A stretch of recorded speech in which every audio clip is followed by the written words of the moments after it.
At what point did you become aware of the online controversy surrounding your family? Yeah.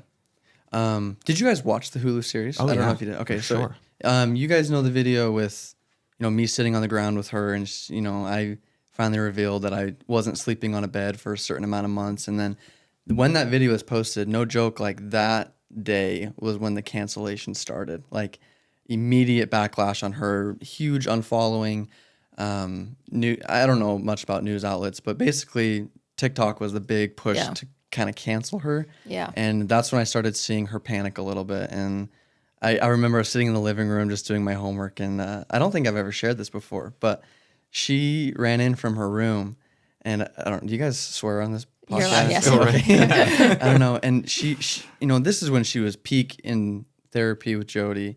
And, she was very clean mouthed and, she was very peaceful and quiet. But after that video came out and the controversy started hitting, she ran into the living room and she was like, "You bitch, you did that on purpose. You knew what you did. You knew what you were saying." And she was just yelling. And I haven't seen this side of her in a long time, like a very, very long time. And I was like, "I don't know what you're talking about. Like, I know people are upset with you."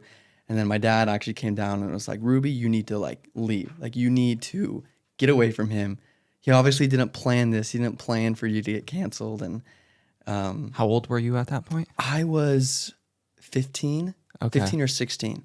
And you Yeah. had been sleeping on a beanbag Yeah. for how long? 7 months. So Okay. yeah, almost, a little over a year. That's what this incident is over. Yeah. Okay. Yeah. People were really upset about that. And just because she said it so casually, like, yeah, he's been sleeping on the floor.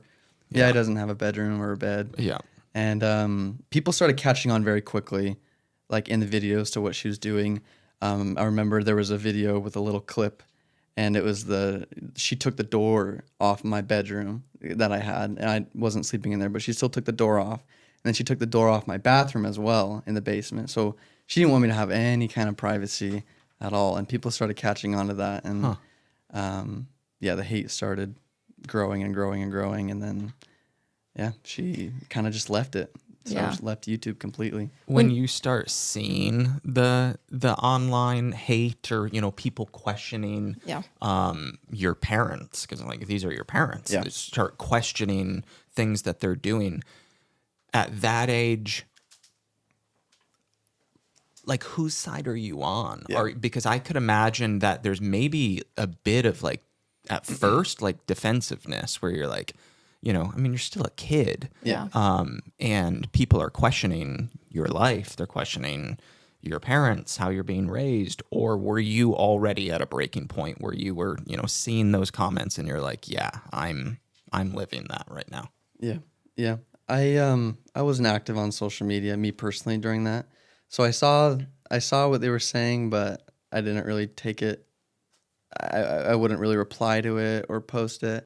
That day when the video was posted and the cancellation started, from that moment, people on social media started saying "free Chad." And that was a large hashtag people started using. It was like in the year 2020, so it would be "free Chad 2020." And my mom, she saw that, and I think she got pretty nervous, pretty upset. She started hiring high-end lawyers to kind of shut all that down, take those videos away, because when someone wants to free a child from their mom's arms, that movement grows pretty fast. And so, free Chad was a big thing, at least in my eyes, and I started seeing that. And during that time, I was working with Jody very tightly, very closely. She was my therapist, and I had like a love for her in a sense where I trusted everything she told me to do.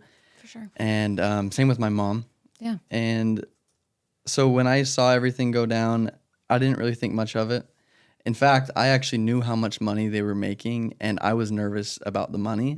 And to know that the views were going to go down and that the sponsorships were going to go down, that was kind of my main focus. Was, oh no, we're gonna lose money as a family. Did you feel a little guilty for affecting that? I wouldn't say guilty, because I knew that wasn't my purpose or my motive in saying the beanbag thing. I knew I wasn't trying to make them lose money, but yeah, I was nervous for my parents to lose all their income. That was my big concern. Who started this free chat movement, or just someone on everybody, the internet? Mainly just TikTok videos. Yeah. I think there was, I don't know whose name it was or who it was specifically, but there was this girl who posted like a big video that went viral, and she actually went on news stations, and my mom tried to shut that down and everything. And she basically just posted a video starting the whole free chat thing. Yeah. So